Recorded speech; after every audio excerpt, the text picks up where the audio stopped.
প্রিয় টাঙ্গাইলবাসী, এখন আমাদের নাটিয়াপাড়াতে পাওয়া যাচ্ছে পাকুল্লার বিখ্যাত সুস্বাদু ঐতিহ্যবাহী আলুপুরি এবং মচমচা করে ভাজা সিঙ্গারা। সেই খাবার রিভিউ করতে আবারও ফুড ব্লগার হয়ে চলে গেলাম। হ্যালো এভরিওয়ান, আসসালামু আলাইকুম। প্রথমেই আপনাদের এই দোকানের লোকেশন বলে দেই। এটা আমাদের নাটিয়াপাড়া বাজারের ঢাকা টাঙ্গাইল মেন সড়কের পাশেই, পড়াইখালি যে রুট গেছে সেটার সামনেই। আমরা যাওয়ার পর একদম সামনেই দোকানে দেখতে পাই গরম গরম আলুপুরি ভাজা হচ্ছে।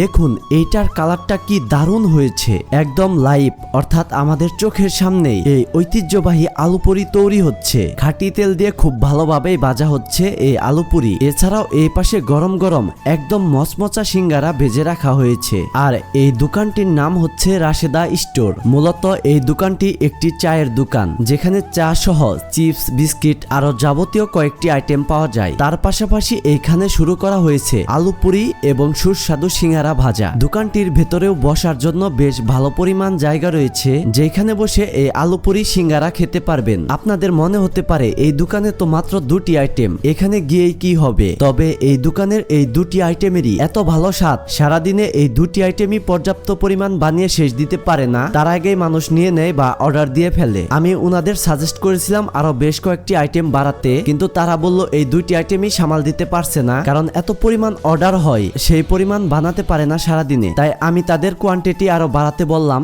যাতে কেউ এসে ঘুরে না যায় এই সুস্বাদু আলুপুরি এবং সিঙ্গারা খেতে গিয়ে। আর একটি বিশেষ ঘোষণা, আমার ভিউয়ার্স যারা আছেন, আপনারা যদি আপনাদের খাবারের দোকান বা অন্যান্য প্রতিষ্ঠান আমাদের মাধ্যমে প্রমোশন করাতে চান কিংবা ভিডিও করাতে চান, তো অবশ্যই স্ক্রিনে দেওয়া নাম্বারে আমার সাথে যোগাযোগ করবেন। কিছুক্ষণের মধ্যেই আলুপুরি একদম মচমচা করে ভাজা হয়ে গেছে, আর সিঙ্গারা তো আগেই ভাজা ছিল। আলুপুরি নামানোর সাথে সাথে কাস্টমারের ভিড় লেগে যেতে শুরু করে। কেউ সে সিঙ্গারা অর্ডার দেয়, কেউ সে আলুপুরি অর্ডার দেয়, আর বেশিরভাগ মানুষই পার্সেল নিয়ে নেয়। এরপর আমরা তাদেরকে আমাদের জন্য দুটি প্লেট সাজাতে বললাম। এরপর একটি প্লেটে বেশ অনেকগুলো আলুপুরি দিয়ে খুব সুন্দর করে সাজানো হয়, আরো একটি প্লেটে সাজানো হয় এই সুন্দর কালারের সিঙ্গারা। এছাড়াও সিঙ্গারা এবং আলুপুরির সাথে রয়েছে সালাদ। সব ঠিকঠাক মতো গুছিয়ে খুবই সুন্দরভাবে আমাদের পরিবেশন করা হয় এই দুটি আইটেম। এই ঐতিহ্যবাহী আলুপুরি কিন্তু পাকুল্লায় বিখ্যাত, সেটাও এখন আমাদের নাটিয়াপাড়া বাজারে বানানো শুরু হয়ে গেল। এরপর আমরা আলুপুরি এবং সিঙ্গারা খেতে বসে যাই এবং রিভিউ দিব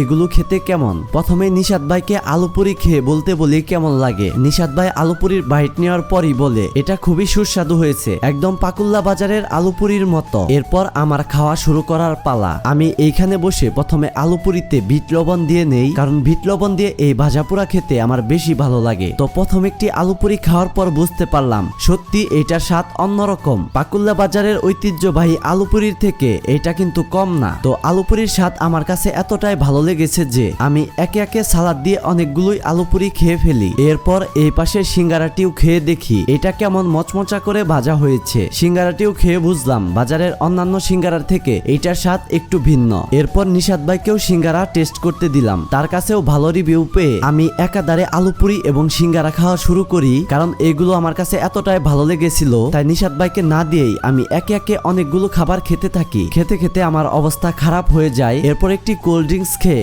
আবারও খাওয়া শুরু করি। আবারও নিশাদ ভাইকে আলুপুরি সালাদ দিয়ে নতুন ভাবে খাওয়া শিখালাম। যারা নাটিয়াপাড়া বাজারের মধ্যে আলুপুরি খেতে চাচ্ছিলেন বা খুঁজছিলেন, তারা অবশ্যই এখানে এসে খেতে পারেন কিংবা বাসায় পার্সেল নিতে পারেন। এগুলো খুবই সুস্বাদু, একদম পাকুল্লার ঐতিহ্যবাহী আলুপুরির মতোই। তো এই ছিল আমার আজকের ভিডিও। ভিডিওটি যদি ভালো লেগে থাকে অবশ্যই লাইক, কমেন্ট এবং বেশি বেশি শেয়ার করবেন। ধন্যবাদ।